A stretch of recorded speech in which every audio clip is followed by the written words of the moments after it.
R8 उसके पहले किसी का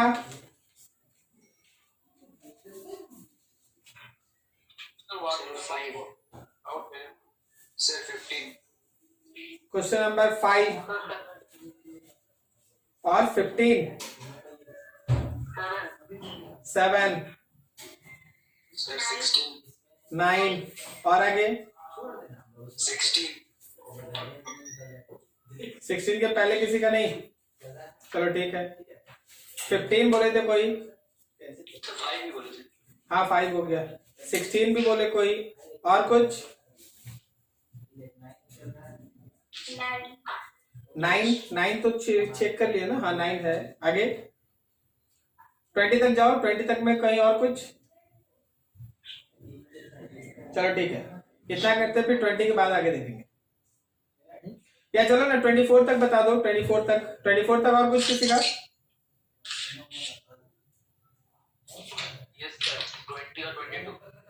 20 है और 22। ठीक, देखिए हम लोगों के पास जो क्वेश्चन है, पहला डाउट है क्वेश्चन नंबर 5 में।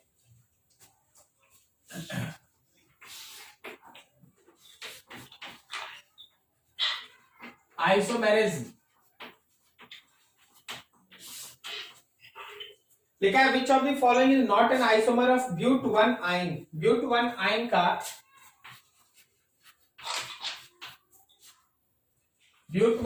का कौन आइसोमर नहीं है। देखो वैसे तो ठीक है, आगे नीचे ऑप्शंस चेकिंग होता है इसमें। ये सब क्वेश्चन का मतलब हो गया आपको ऑप्शन चेक करना पड़ेगा, आपको ऑप्शन चेक कर करके पता करना पड़ेगा कि कौन है और कौन नहीं।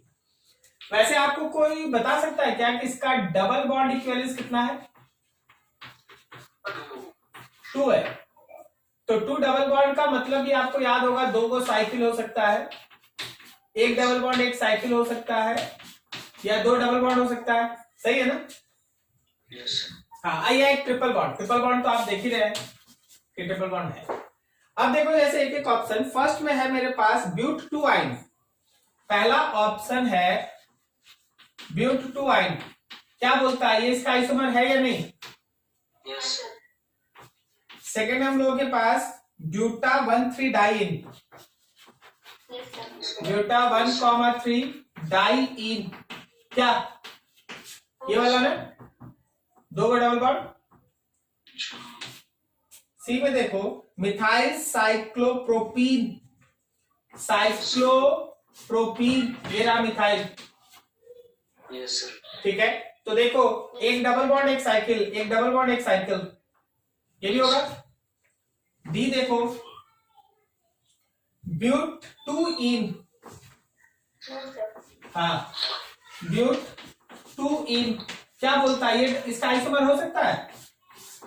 नहीं हो सकता है। इसका डिग्री ऑफ अनसैचुरेशन 1 है, डिग्री डबल बॉन्ड इक्विवेलेंस इसका 1 है, जबकि इसका डबल बॉन्ड इक्विवेलेंस 2 था, तो ये इसका आइसोमर नहीं। चलो 5 के बाद अगला है 7। 6 भी है।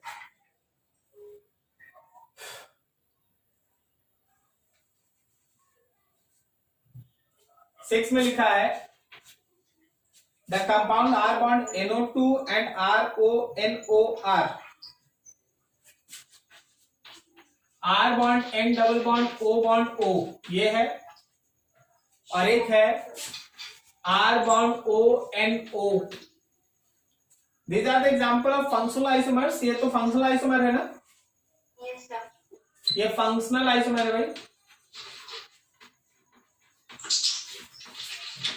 देखिए यहाँ पे फंक्शनल ग्रुप नाइट्रो है, तो यहाँ पे फंक्शनल ग्रुप नाइट्रिटो है। Yes sir. ONO, तो फंक्शनल ग्रुप बदल गया है, so it is an example of functional isomer.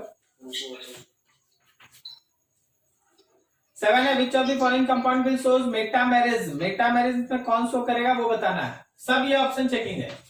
पहला CH3 bond O bond CH2 and CH3, क्या बोलता है इसका मेटामर बना सकता है?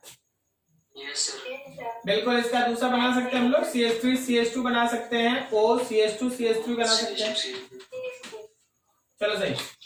बी देखो, बी में क्या है? क्या सर सेम ही बन जाएगा। वाला केटोन है। ये वाला कीटोन है। यस अच्छा हाँ हाँ, सॉरी सॉरी सॉरी सॉरी, ये वाला कीटोन है।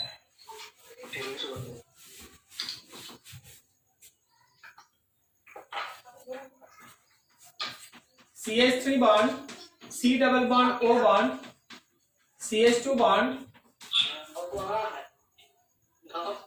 CH2 bond CH3। चलो इसके बाद भी तो हम लोग इसका बना सकते हैं ना। Yes sir CH3 bond CH2 bond C double bond O bond CH2 CH3। अपना ऑडियो जिसका आवाज में दर्द हो ना, ऑडियो ऑफ करके रखो। चलो बन सकता है। बी देखो, बी में हम लोगों के पास CH3O C2H5, CH3O C2H5। चलो बताओ, क्या इसका आप मेटामर बना सकते हैं? नो सर नहीं, इसका मेटामर नहीं बन सकता। That metamer is not possible. Sir same ही हो जाएगा। हाँ, वो पूरे करंट में। ऑडियो कंट्रोल करूंगा, ठीक है।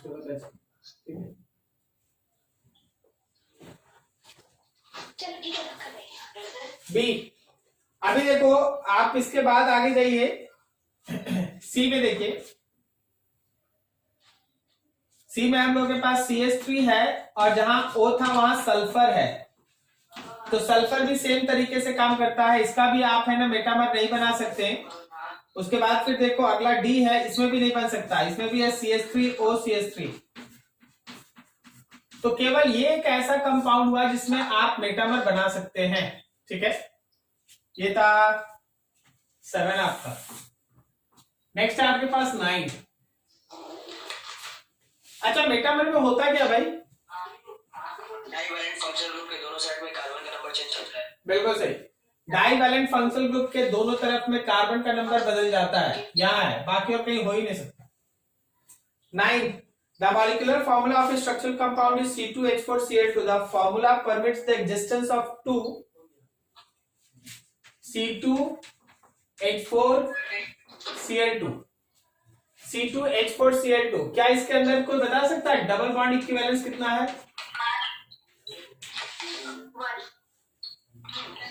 0। इसके अंदर डबल बॉन्ड इक्विवेलेंस 0 है, ठीक है। मतलब ये साइक्लिक नहीं हो सकता, इसमें डबल बॉन्ड नहीं हो सकता। अब देखो इसमें क्या क्या हो सकता है। एग्जिस्टेंस ऑफ 2 CH2 CH2, बार करो यहां Cl और यहां Cl, ये बनेगा। और क्या हम लोग इसको ऐसे लिख सकते हैं, CH3 बॉन्ड CH, 2 गो Cl। बताइए दोनों किसका एग्जाम्पल है? ये दोनों एग्जाम्पल किसका है? फंक्शनल आइसोमर का एग्जाम्पल है, पोजीशन का है, ऑप्टिकल का है या सिस ट्रांस का है? पोजीशन का है, पोजीशन आइसोमर सही है। ये पोजीशन आइसोमर्स है। जब इसका डबल बॉन्ड 0 आ गया तो सिस ट्रांस तो हो ही नहीं सकता, ठीक है। कायरल सेंटर है नहीं, so optical isomer is not possible. तो ये रहा 9 पोजीशन आइसोमर्स।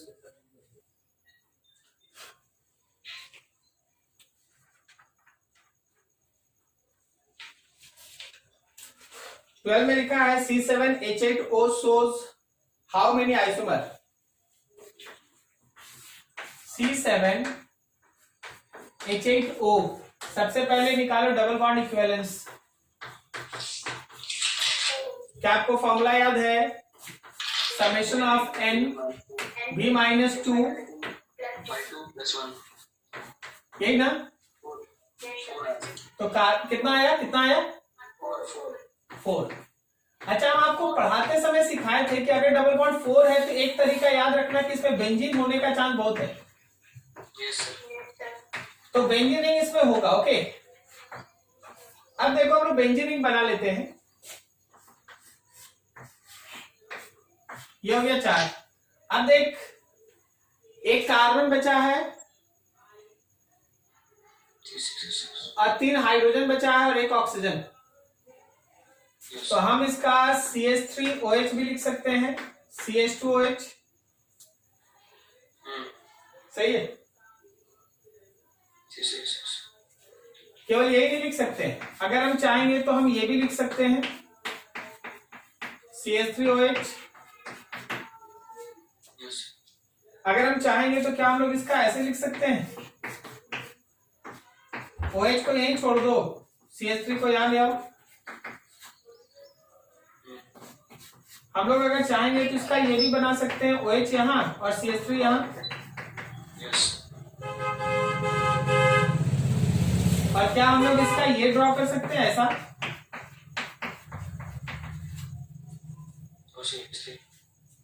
देख अल्कोहल तो ईथर भी हो सकता है, क्या समझा? यस सर, फंक्शनल का पेड़। ये हम लोगों का O और CH3 का ऑर्थो पोजीशन, तो पारा भी हो सकता है, मीठा भी हो सकता है, पोजीशन, ये तीनों पोजीशन आइसोमर, समझना। इसको 1 कह देते हैं, इसको 2 कह देते हैं। मान ली ये 3 है, ये 4 हो गया, ये 5 हो गया, तो हमारा फंक्शनल आइसोमर में 1 और 5 है। Yes sir. और पोजीशन आइसोमर में 2, 3, 4 है। यस। कुछ और सोचो, कुछ और हो सकता है क्या? नहीं जी, 5 होगा, यही होगा, 5 तक नंबर ही दिया, ठीक है। समझ में आया? Yes sir. चलो ठीक।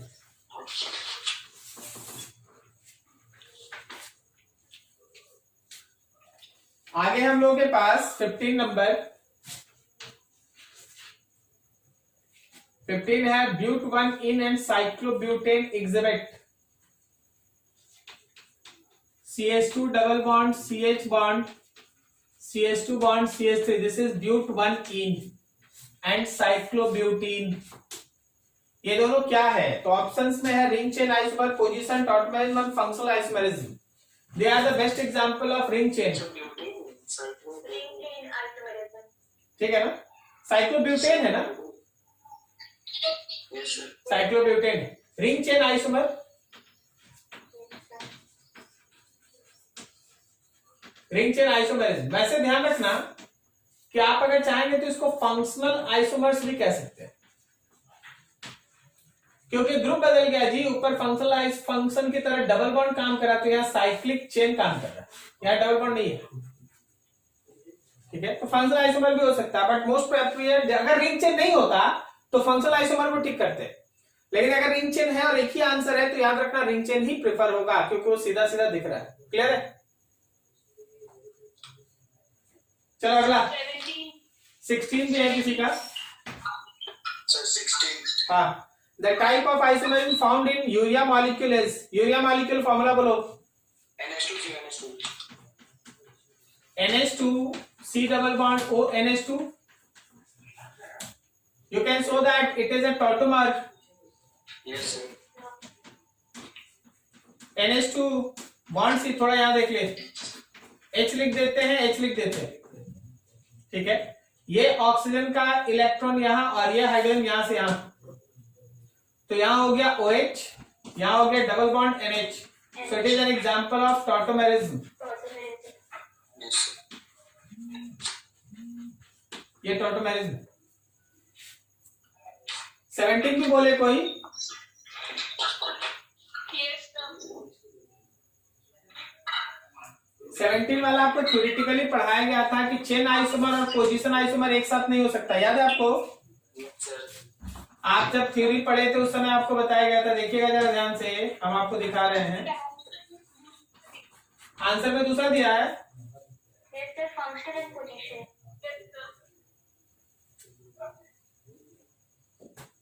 अच्छा देखते हैं, पहला वाला देख लेते हैं, ठीक है, पहला वाला देख लेते हैं। ये है हम लोग के पास, हम लोग इसमें मान लो जैसे यहां से हटा के हम इसको OH लगा दिए, ठीक है। अब अगर हम लोग चाहेंगे तो ये हम लोग के पास एक मॉलिक्यूल, अभी हम लोग चाहेंगे तो हम लोग इसको ऐसे ही बना सकते हैं, CH3 bond CH2 bond C bond CH3 bond OH और फिर से यहां CH3, सही है। तो this is an example of chain isomer, this is not an example of position isomer. तो हम लोग को ऐसे ध्यान रखना हो, चेन और पोजीशन एक साथ नहीं हो सकता, चेन एंड पोजीशन आइसोमर्स एक साथ नहीं। दूसरा क्वेश्चन में क्या है, दूसरे में क्या लिखा है, functional and position isomers. Functional isomer और पोजीशन आइसोमर एक साथ नहीं हो सकता। Tautomerism and functional isomers. देखो तो आंसर डी है क्या? सी है सर।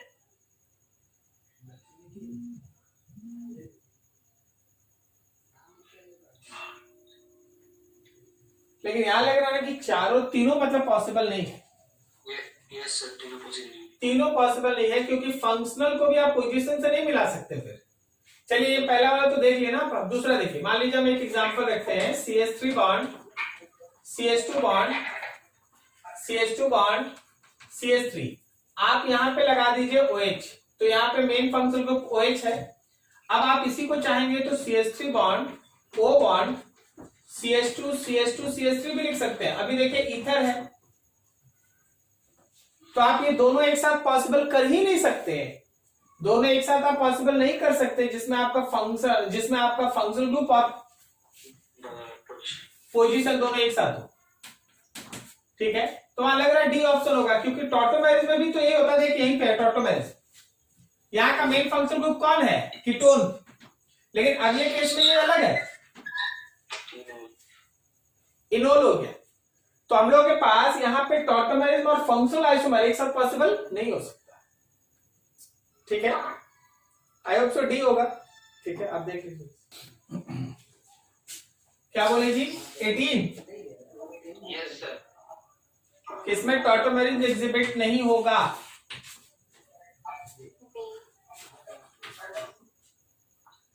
अरे टॉटोमेरिज्म के लिए याद है आपको कि क्या होता है इंपॉर्टेंट कंडीशन? Alpha hydrogen. सही। अल्फा का होना चाहिए और अल्फा एक कम से कम एक अल्फा हाइड्रोजन होना चाहिए। हाँ, यहाँ तो तुम देख ही रहा ना कि ये डबल बॉन्ड यहाँ चला जाएगा और ये यहाँ से आ जाएगा। तो इसका जो अगला तुम टॉटोमेरिज्म बनाओ वो होगा C6H5 bond CH2 bond C double bond O bond H। तो देखो यहाँ वाले को देखो, ये अल्फा कार्बन है जिसको जो sp3 हाइब्रिडाइज्ड है और 1 अल्फा हाइड्रोजन भी है इसके पास। Yes sir. तो जिस मॉलिक्यूल में ये नहीं है वो नहीं कर सकता। जैसे तुम देखो बी वाले को देखो, यस सर। बी वाले में तुम्हारे पास जो अल्फा कार्बन है वो sp2 है। इधर से भी जाओ तो sp2 है, ये भी sp2 है। sp3 होना चाहिए ना with at least 1 alpha hydrogen. So not possible, tautomerism is not possible. Tautomerism possible नहीं। क्या होना चाहिए, क्या होना चाहिए? तो होना ये चाहिए कि जो मेरे पास अल्फा कार्बन है वो sp3 हाइब्रिडाइज्ड हो with alpha hydrogen. At least 1 alpha hydrogen. At least 1 alpha hydrogen होना चाहिए। अगर ये कंडीशन सेटिस्फाई करता है तभी टॉटोमेरिज्म होगा। ठीक है, चलो सही। 19 में the type of isomerism in the molecular formula this is.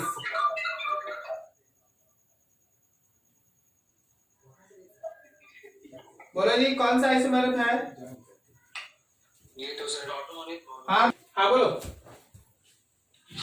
Second वाला मॉलिक्यूल में तो इनोल तो नहीं है ना, डबल बॉन्ड तो नहीं, सिर्फ OH है। अरे डबल बॉन्ड बनेगा ना, वो तुमको दिखा नहीं रहा है, तुमको अपने से देखना पड़ेगा ना। सी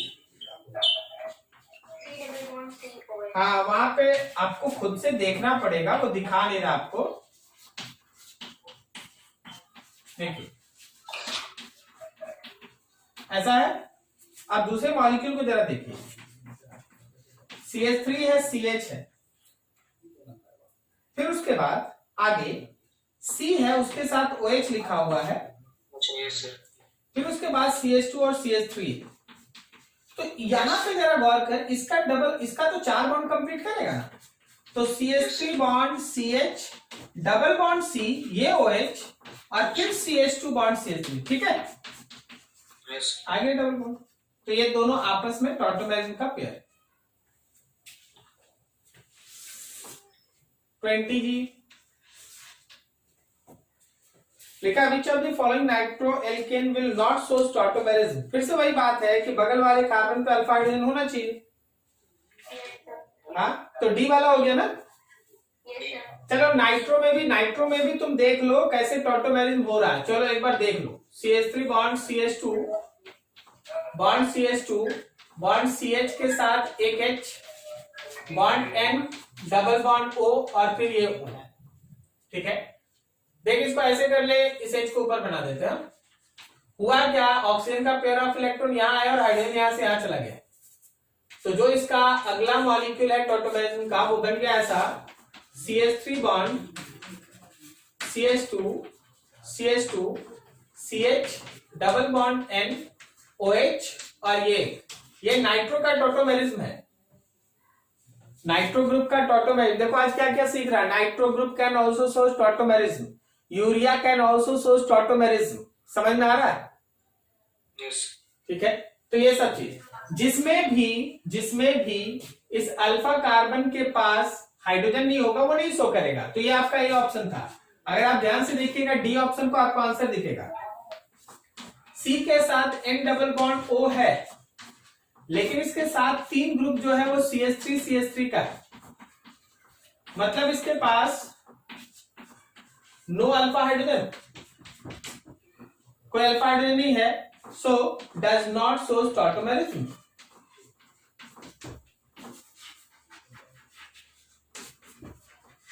ये टॉटोमेरिज्म शो नहीं करे। ठीक है, चलो नोट कर लो फिर आगे बढ़ते। 23 बोले ना।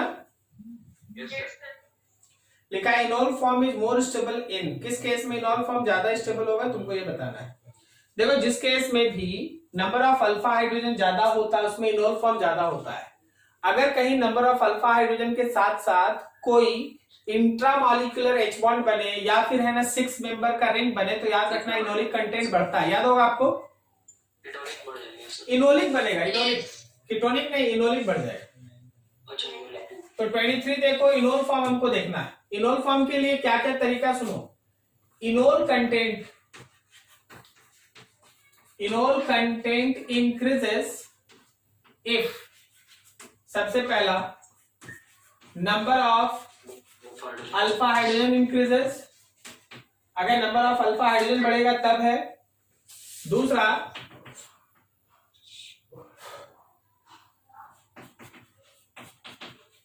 Intramolecular H bond, intramolecular H bond बन जाए। थर्ड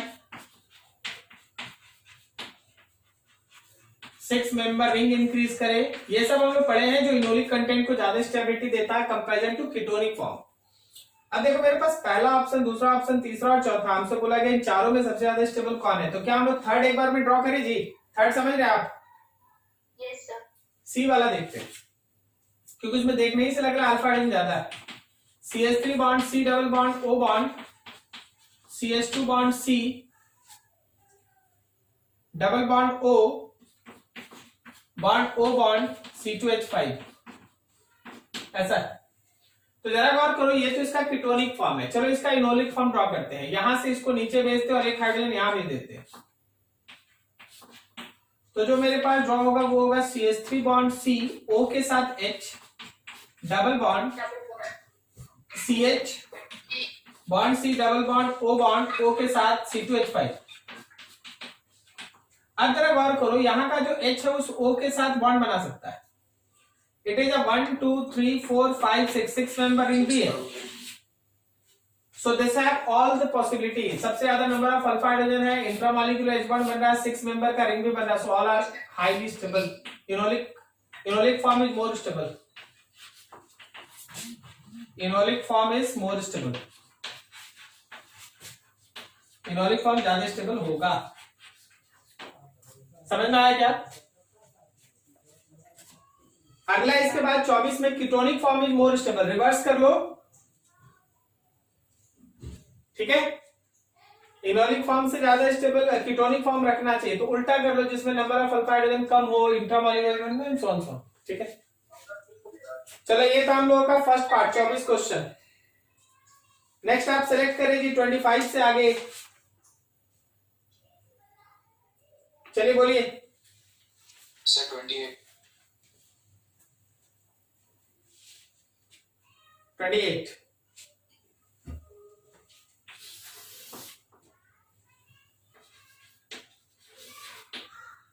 28 में लिखा है the number of isomers of the compound C2FClBrI। C2FClBrI तो वो पता चल रहा है कि ये है क्या मॉलिक्यूल? यस सर चारों अलग अलग है तो 6 geometric isomer EZ isomer FCl है, Br है, I है। ठीक है, 6 ज्योमेट्रिक आइसोमर 6 ज्योमेट्रिकल आइसोमर एकदम डायरेक्ट आपके कॉपी पे पढ़ा दिया गया है। 6GI समझ में आ रहा है कैसे बनेगा? नहीं सर, इजेड आइसोमर्स को चलो हम बता देते हैं। नहीं नहीं, सब GI बनेगा, सब GI बनेगा। देख लो, FCl है, Br है और I है। इसके बाद देखो इसी का GI देखो, Br और I को ऊपर नीचे कर दो, F को वहीं रहने दो, Cl को वहीं रहने दो, I को ऊपर कर दो, Br को नीचे कर दो, एक हो गया। अब देखो F को छोड़ दो, Cl की जगह I ले आओ,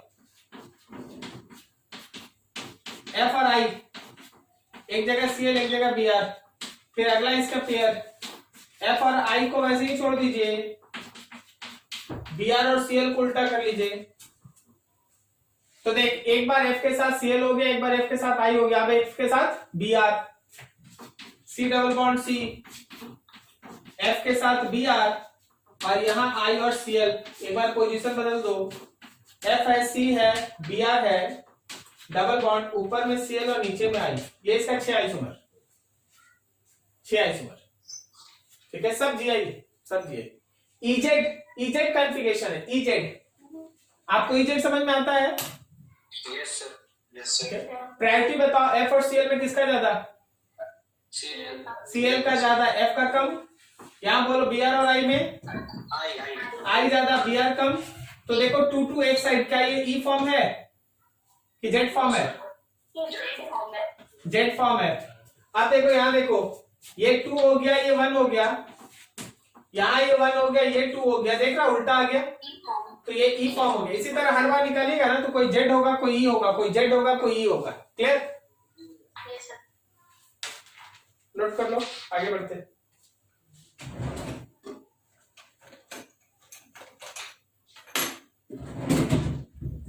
आइए चलो बताओ नेक्स्ट। सर 30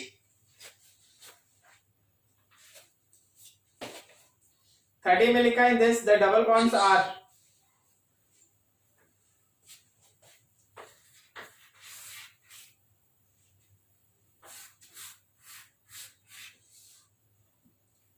तुमको सी सा ट्रांस समझ में आता है? यस सर अच्छा, डबल बॉन्ड ये दोनों यही ना। सबसे पहले ये बताओ, ज्योमेट्रिकल आइसोमेरिज्म है कहाँ?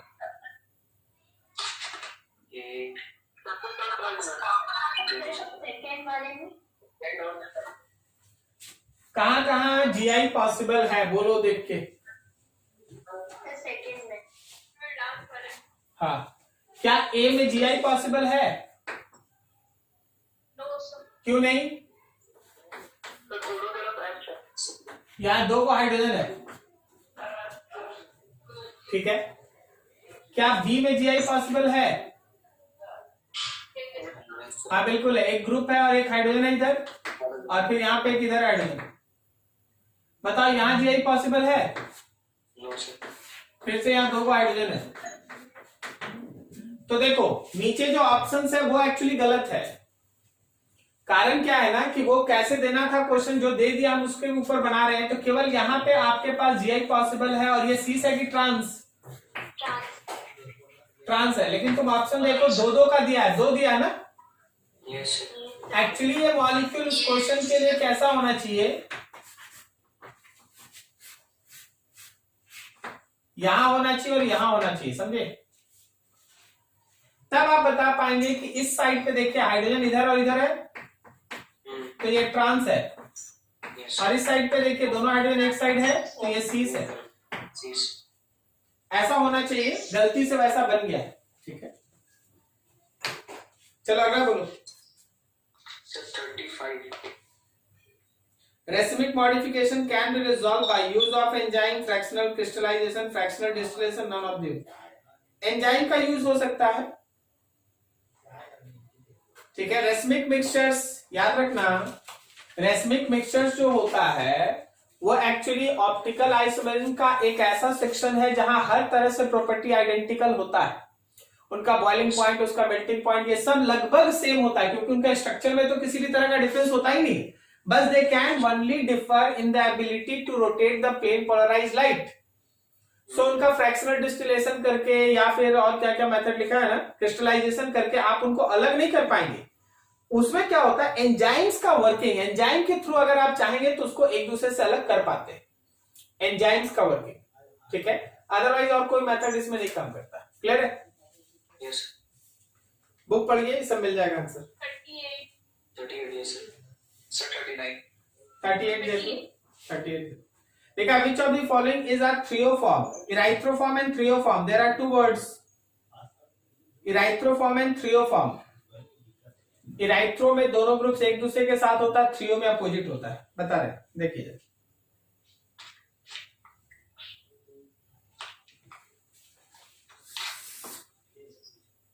थर्टी एट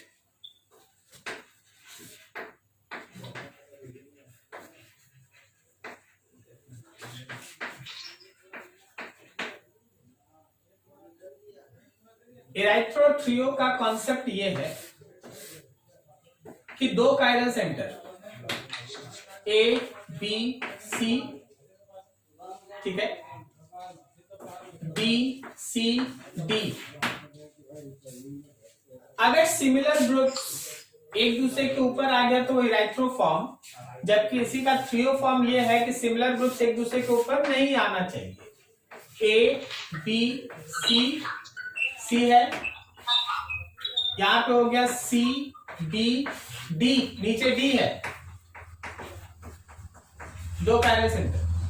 तो इराइथ्रोफॉर्म में सिमिलर ग्रुप्स एक दूसरे के ऊपर आता है और थ्रियोफॉर्म में अपोजिट में चला जाता है। तो कौन है यहां पर? इज अ थ्रियोफॉर्म, टू वाला। समझ में आया ना? यस याद रखना इसको, थोड़ा याद रखने वाला चीज है इराइथ्रो एंड थ्रियो। अच्छा, क्या इस केस में हम लोग मेसो कंपाउंड बना सकते हैं? घुमा के इधर उधर कैसे बना सकता है भाई? बता कैसे बना सकता है? ए है यहाँ डी है, ए है यहाँ डी है, आप कैसे इसमें प्लेन ऑफ सिमेट्री ड्रॉ करेंगे? नहीं बनेगा। समझ में आया ना? देखो, जहां तुम्हारा ध्यान नहीं जा रहा वहां देखो, बी बी के ऊपर, सी सी के ऊपर है, लेकिन यहाँ ए और यहाँ डी है, तो it is not a meso compound. ये मेसो थोड़ी ना है। समझ में आ रहा ना? चलो अच्छा, अगला बोलो।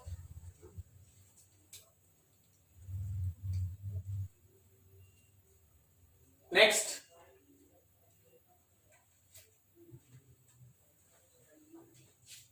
कहां चल गया सब?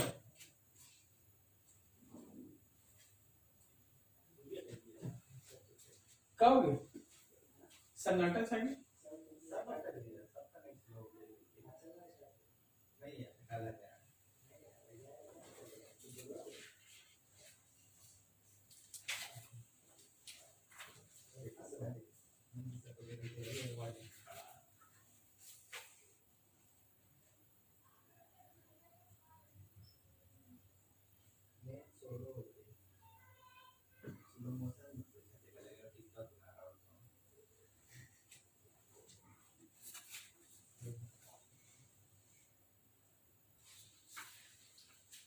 हेलो, आवाज आ रही है?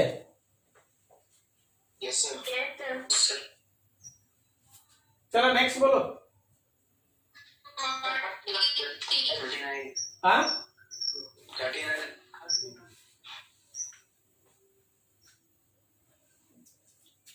लिखा which of the following Fischer projection formula is same as D glyceraldehyde. सबसे पहले ये समझो कि डीग्लिसरॉल्डिहाइड होता क्या है।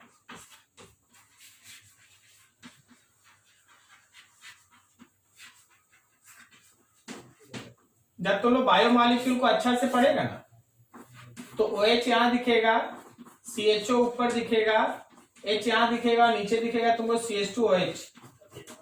This is the structure of डीग्लिसरॉल्डिहाइड।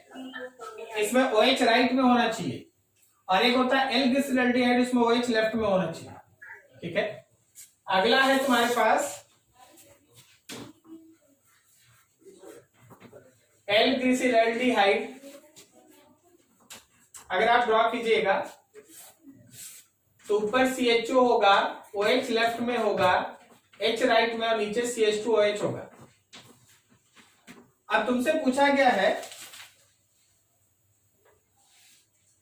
कि which of the following Fischer projection formula is same as D glyceraldehyde. कौन डीग्लिसरॉल्डिहाइड के जैसा सेम है? क्या बोलता, सी है? Yes sir. तो सी वाला ठीक है। अगला बोलो।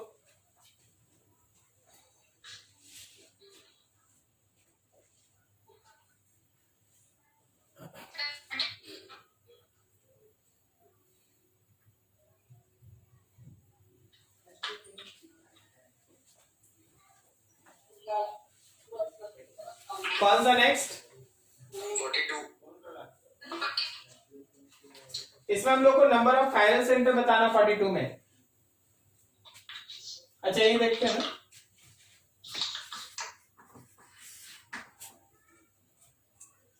में बोला number of chiral centre is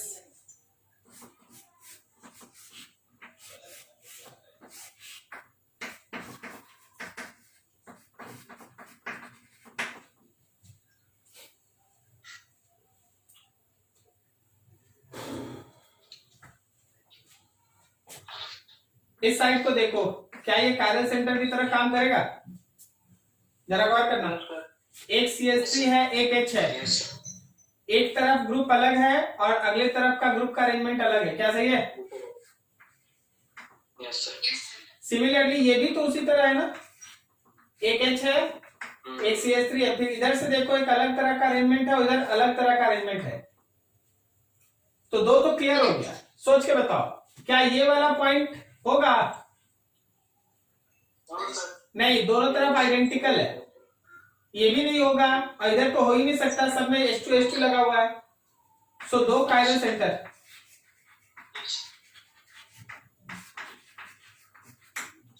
दो कायरल सेंटर पॉसिबल है।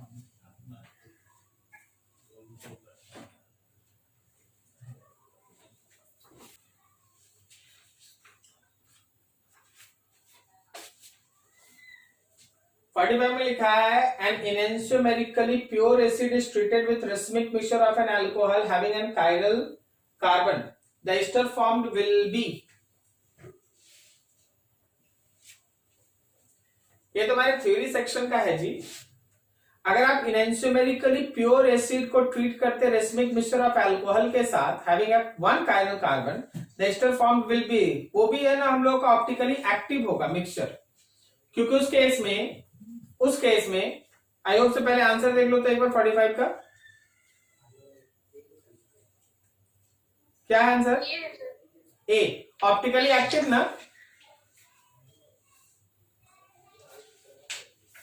आंसर देख लीजिए एक बार, ए। तो सुनो ध्यान से, वही बोल रहे हैं। होता क्या है ना कि जब आप किसी भी, ये लाइन ही याद रखना, जब आप किसी भी ऑप्टिकली एक्टिव प्योर एनेंशियोमर को किसी दूसरे रेसमिक मिक्सचर के साथ मिलाते हैं, ऑप्टिकली प्योर एनेंशियोमर को अगर आप किसी दूसरे के रेसमिक मिक्सचर के साथ मिलाते हैं, तो हमेशा ध्यान रखना कि ऑप्टिकली एक्टिव मिक्सचर का फॉर्मेशन होता है, ऑप्टिकली एक्टिव मिक्सचर का फॉर्मेशन होता है। जब कभी भी देखिए, ये लाइन ही हम बोल रहे हैं ना कि याद रखिए, ठीक है ना। Pure enantiomer plus racemic mixture अगर कभी मिलकर बनाता है, तो याद रखना कि ऑप्टिकली एक्टिव मिक्सचर बनता है, optically active mixture will form. तो एकदम इसको याद रखो, इसी तरीके से काम आएगा। और अगला बताओ, next, during the debromination of meso dibromobutane the major compound will be 47। करना क्या है हम लोग का, डीब्रोमिनेशन करना मेसो डाइब्रोमोब्यूटेन का। मेसो बनाना है जी, तो Br और Br, डाइब्रोमोब्यूटेन है तो यहां पे CH3 और CH3। This is an example of anti elimination. ये मेसो है, एंटी एलिमिनेशन करना है, इसमें से Br2 निकालना है, डीब्रोमिनेशन करना है। सोच के बता, सीस और ट्रांस किस पे एंटी एडिशन करने से मेसो बनता है? सीस और ट्रांस किस पे एंटी एडिशन करने से मेसो बनता है? चलिए हम लिखते हैं, याद नहीं आपको याद, देख लीजिए ध्यान। सीस पे अगर आप सीन एडिशन करते हैं, सीन एडिशन, तो मेसो बनता है। और ट्रांस पे अगर आप सीन एडिशन करते हैं तो याद रखिए रेसमिक बनता है। उसी तरह सीस पे अगर आप एंटी एडिशन करते हैं तो रेसमिक बनता है, और अगर आप ट्रांस पे एंटी एडिशन करते हैं तो मेसो बनता है। रिवर्स होता है, रिवर्स। अगर मेसो से एंटी एलिमिनेशन किया, मेसो पे अगर एंटी एलिमिनेशन किया तो ट्रांस बनेगा। ये मेसो है, एंटी एलिमिनेशन हो रहा है तो ट्रांस बनेगा, मतलब CH3 bond C double bond C bond CH3 H और H, trans butene, trans two butene, actually trans two butene का फॉर्मेशन होता है। आपको ये लाइन याद होना चाहिए, हाँ, इसी पे काम होता है। डीब्रोमिनेशन, आपको यहां से डीब्रोमिनेशन करना है। अगर आप डीब्रोमिनेशन कर रहे हैं मतलब Br2 को निकाल रहे हैं, Br2 का निकालना मतलब एक एंटी एलिमिनेशन है। तो अगर ये एंटी एलिमिनेशन है तो मेसो पे एंटी एलिमिनेशन करेंगे तो क्या बनेगा हम लोगों के पास? ट्रांस। याद रखना पड़ता है इसका, इधर से इधर जाओ या इधर से इधर जाओ, एक ही बात। अगला बोलो,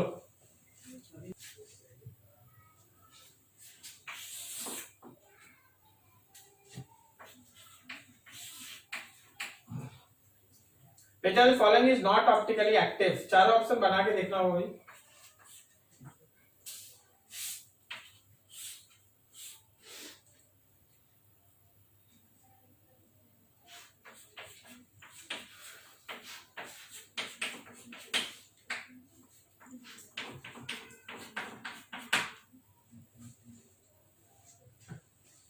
देखो बेसिकली हम लोग को चेक क्या करना है, plane of symmetry and centre of symmetry. बताओ क्या इस मॉलिक्यूल में प्लेन ऑफ सिमेट्री है? कोई ऐसा प्लेन है जो मॉलिक्यूल को दो इक्वल हाफ में एकदम डिवाइड कर दे?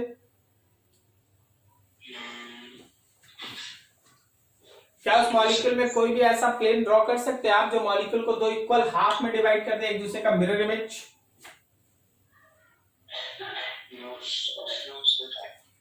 नो सर, सही है ना, नहीं कर सकते। क्लियर? तो इसमें प्लेन ऑफ सिमेट्री भी नहीं है, इसमें सेंटर ऑफ सिमेट्री भी नहीं है। सो ऑप्टिकल आइसोमेरिज्म शो करेगा, ऑप्टिकल आइसोमेरिज्म शो करेगा। बी देखो,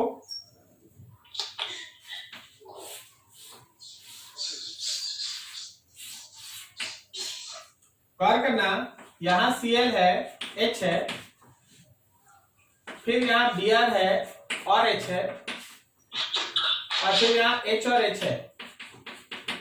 इसमें भी तो सेम है ना कि प्लेन ऑफ सिमेट्री भी इसमें नहीं है, सेंटर ऑफ सिमेट्री भी इसमें नहीं है। तो ये भी ऑप्टिकल आइसोमेरिज्म शो करेगा, ये भी ऑप्टिकल आइसोमेरिज्म शो करेगा। सी वाला गौर करो।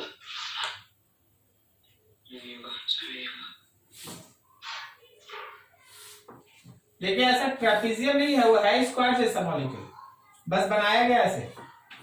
ये Br है, याद रखिए, यहाँ H है, फिर यहाँ ध्यान रखो ये H है और यहाँ पे Br है, ये H है और यहाँ Br है, और फिर यहाँ पे H है और H है। क्या सही है? बताओ क्या इसमें प्लेन ऑफ सिमेट्री ड्रॉ होगा? डायगोनली कर सकते हैं। हाँ बिल्कुल कर सकते हैं। तो डायगोनली डायगोनली ऐसे ऐसे प्लेन ऑफ सिमेट्री बोल रहे हैं। नहीं हाइड्रोजन कौन वाला? ये वाला? तो जरा गौर करो, एक Br ऊपर एक Br नीचे। No sir.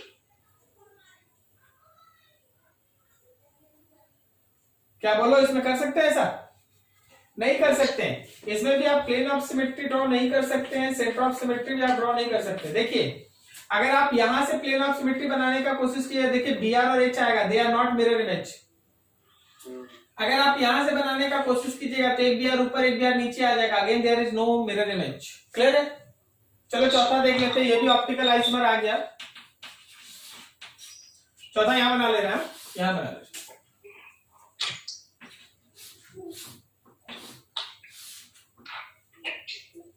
देखिए H ऊपर है, Br नीचे, इसमें भी H ऊपर है, Br नीचे,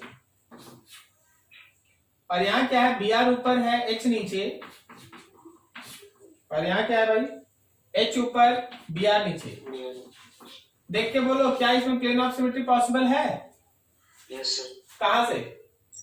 नहीं। क्यों नहीं? ऊपर वाला सर, लेकिन नीचे देख ना, बता रहे हैं। इसको देख, इसको इससे प्लेन ऑफ सिमेट्री को पास कर, तो नीचे Br H ऊपर। अब बोलो, समझ में आया जी? यस। प्लेन ऑफ सिमेट्री जब ऐसे पार कर दीजिएगा तो ये ऊपर रहे नीचे रहे, ये तो प्लेन में आ गया। अब देख नीचे Br ऊपर H, तो क्या वो एक दूसरे का मिरर इमेज दिखेगा? So it does not shows optical isomerism. इसमें प्लेन ऑफ सिमेट्री है, ठीक है, it does not shows optical isomerism. क्या ये समझ में आ रहा है? Yes sir. Yes sir. ठीक, नोट करो इसको।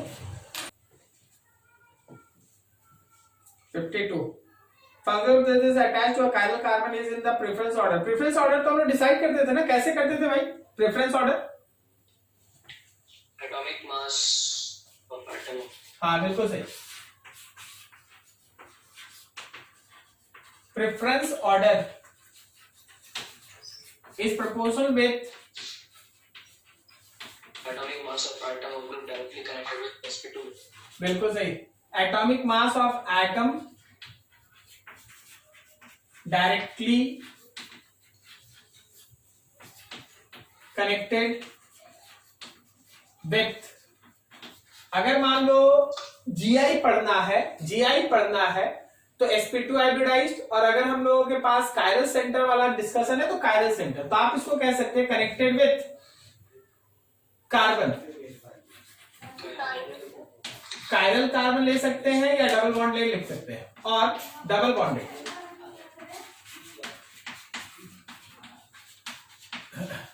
अब तुमको उसका बस एटॉमिक मास देखना, और कुछ है नहीं।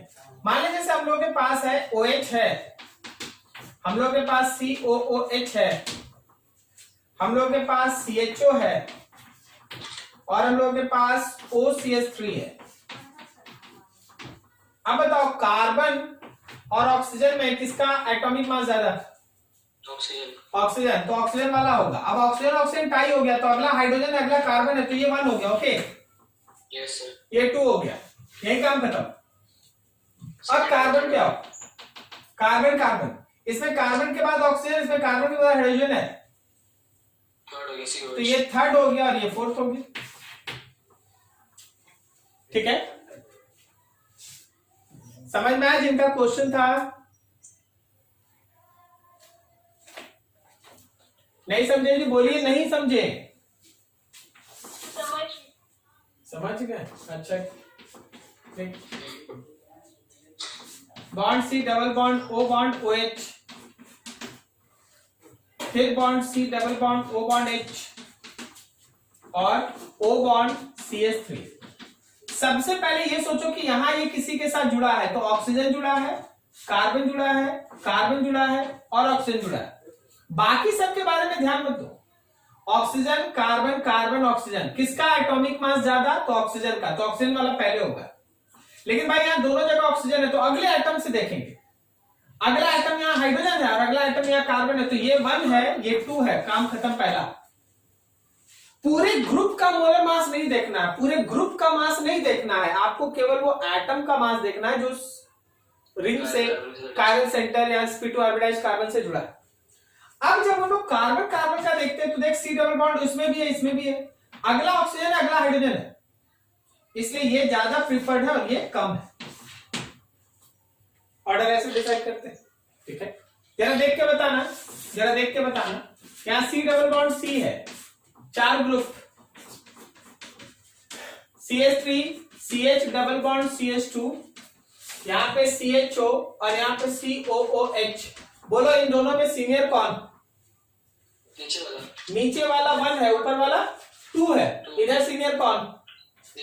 नीचे वाला, ऊपर वाला 2 है। ठीक है, इस तरह से ऑर्डर डिसाइड करते हैं। क्लियर?